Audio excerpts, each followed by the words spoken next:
This is Clement Ikeru inspiration.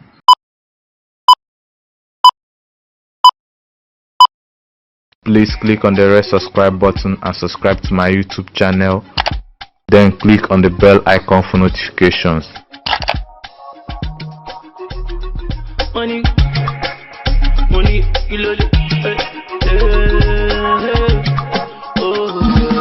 A combined team of security operatives raided the secret camp of the Eastern Security Network (ESN), the arm wing of the Indigenous People of Biafra (IPOB), at Akpofu community in Nkanu East local government area of Enugu State on Friday, killing several members of the group.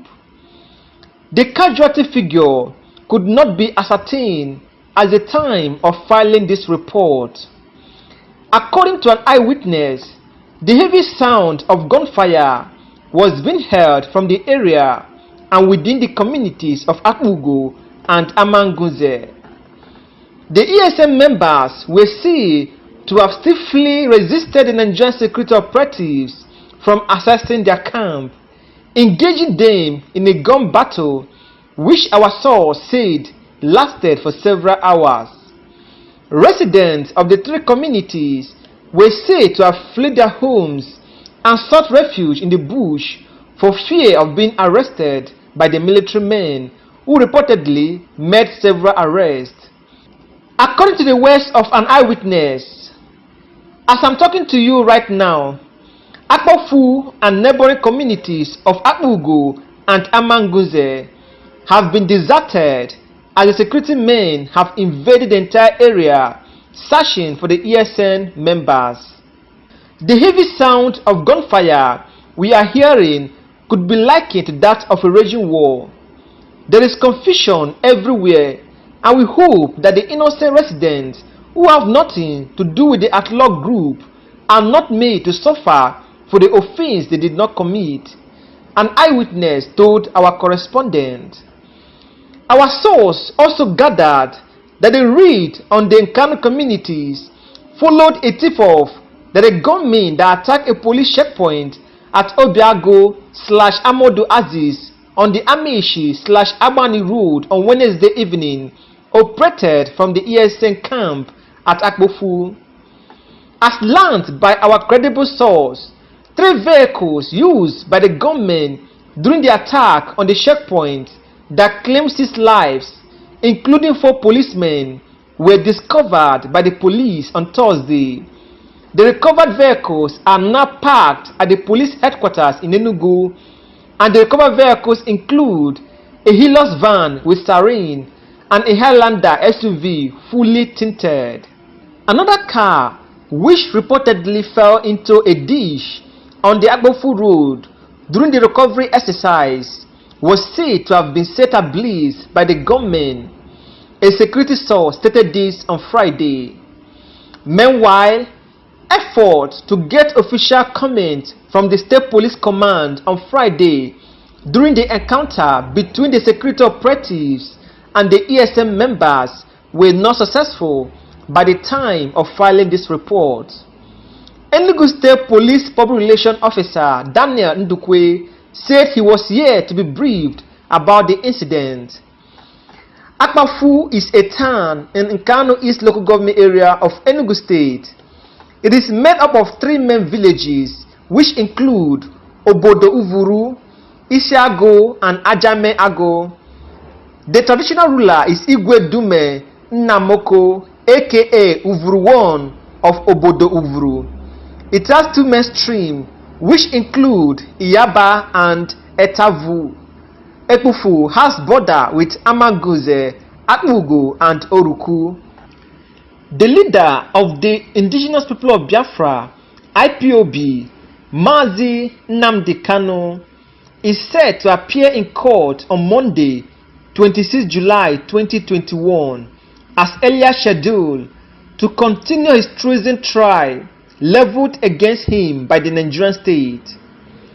It was widely reported that Nnamdi Kanu's case may not come up on the set date due to an annual vacation for Nigerian judges. The judge's vacation is expected to last till 17 September 2021. However, in a statement made available to our reliable source on Friday, Nnamdi Kanu's lawyer, Barrister Ifeanyi Ejiofor, revealed that the case will be called up for hearing as scheduled. According to his words, "We have just received a confirmation from Federal High Court Abuja that hearing on our client's case will still go on as earlier scheduled on Monday next week, being the 26th day of July 2021, Nnamdi Kanu's lawyer, Barrister Ifeanyi Ejiofor, stated. The lawyer also called for the prayers of Nnamdi Kanu by supporters and those that believe in what he's fighting for. According to his words, "Remember Mazi Nnamdi Kanu and the entire legal team in your prayers. Thank you all and remain blessed," Nnamdi Kanu lawyer, Barrister Ifeanyi Ejiofor, stated.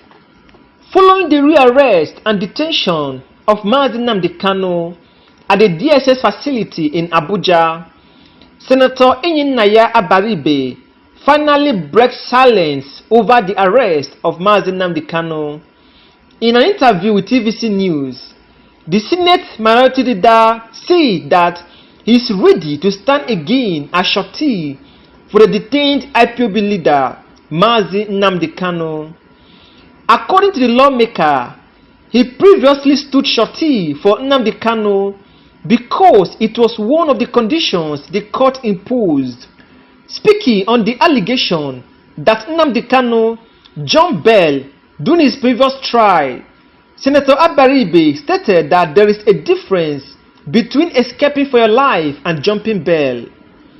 Going further, Senator Abaribe said that after the Nigerian army invaded Nnamdi Kanu's father's residence, he had to approach the court to depose the last people seen with the IPOB leader. In the interview, when Senator Abaribe was asked if he could stand surety again for Nnamdi Kanu if he's been offered bail, the Abia State lawmaker said that the IPOB leader is their son and they can't run away from their responsibility. According to him, if the circumstances are the same and the judge says they need a senator from the southeast, he wouldn't hesitate to come to the rescue of Mazi Nnamdi Kanu. Here is a video of him saying that. I want to ask you about IPOB and all that. You stood shorty for Nnamdi Kanu. At the time when the John bail, what was going through your mind? No, at the time that he escaped, because he said himself, and even said it. Jumping bail. And even when he came to court the other day, he said, "I ran for my life." So there are two things about jumping bail and escaping for your life. So I think we need to always make that very, very clear. So at the time that he ran for his life, all that happened was that we said, okay, so we'll go back to court and make our case. And I came back to court and I went to the judge and we made a deposition and said that on the basis of the legal principle of last seen, that the last people that were seen with him were the soldiers of the Nigerian army who were invading his residence, his father's residence where he was staying, and therefore they have the responsibility of talking about what happened. And we deposed it in court, and the matter went to court, and the judge ultimately ruled that they are revoking bail. Most Nigerians didn't know that the judge had actually revoked the bail and issued a warrant of arrest, thereby removing us from responsibility again of providing him. Yeah, that's what happened. Not many people know this. Yeah, a lot of people don't know. Yeah, so that's why when a lot of people were shouting, "Oh, go and bring a body, but let him produce him," I just laughed because I knew that they were not on any strong legal foundation. You know. Did you at any point think that you could be put in the slammer over his No, I never. escape? I never always. I was always shocked because the facts, of course, were very, very. You didn't feel betrayed that they did that to you? No, I didn't feel. I said he escaped for his life, so he couldn't have been betrayal. You know. But he didn't communicate with you, and Well, if he is running for his life, I expect him to be communicating with me. How would he communicate? I was as surprised as anybody when after that whole drama he surfaced in Israel, and I immediately wrote a letter to the Foreign Affairs Ministry, asking the Foreign Affairs to instruct our Nigerian ambassador in Israel to ascertain whether the person that we see in his photographs is actually this person. I never got a response from our Foreign Affairs Minister. Because that letter that I wrote and all that, I also filed it in court. Because I always following the legal and proper procedure. I never got any response. I didn't hear anything again. And of course, part of the ruling of the judge in this matter, we had also gone on appeal, and the matter is still pending. But now that there's another, I don't think that matter would. If they were to grant him bail again, would you stand? Would you be willing to? If the circumstances are the same, why not? The first circumstance was that the judge said that they need a senator, to be part of his sureties, and so if a judge turns out again and says this is also this thing, I don't see why. I'm a senator of the Federal Republic. I come from the Southeast. I'm the chairman. I'm the minority leader. At that time, I was chairman of the Southeast Caucus. Right now, the chairman of the Southeast Caucus is Ike Madrid. So maybe such a situation as chairman, he would not. deflect it to him. Well, I don't think that we will run away from our responsibility. He's our son. And he's from your state. So our son is from our state, and we think also that despite everything, there are fundamentals that we must deal with, and those fundamentals is what we need to actually focus on. And that fundamental is, what is it about this particular government that is leading to this type of alienation from component parts? Because it's not just Nnamdi Kanu. Igbo is also there somewhere insisting that they should also go their way. It's not just him. What we thought really was that the first things first. You don't deal with the symptom. You try to deal with what is it that has led to these symptoms. We think that the symptoms are the cries for, and at the basis of it is what Maitan Osule and a few northern leaders of thought, when they went to meet with President Buhari after his election in 2015, and they said to him, justice is the basis for whatever everybody will do. If you do justice to all, then you will have no problem. And we think that that is the problem. Justice. Thank you so much, my senator. It's my pleasure. My pleasure. Thank you for the opportunity. Thank you. Thank you. A federal high court in Abuja has sentenced 10 pirates involved in the 2020 hijack of a merchant vessel to 12 years imprisonment, each with a 250,000 naira fine on each count. Delivering the judgment today at the Federal High Court in Abuja, Justice Ayokule Faji of the Federal High Court Ikoyi in Lagos submitted that piracy has been an embarrassment to the nation and has impacted the economy negatively.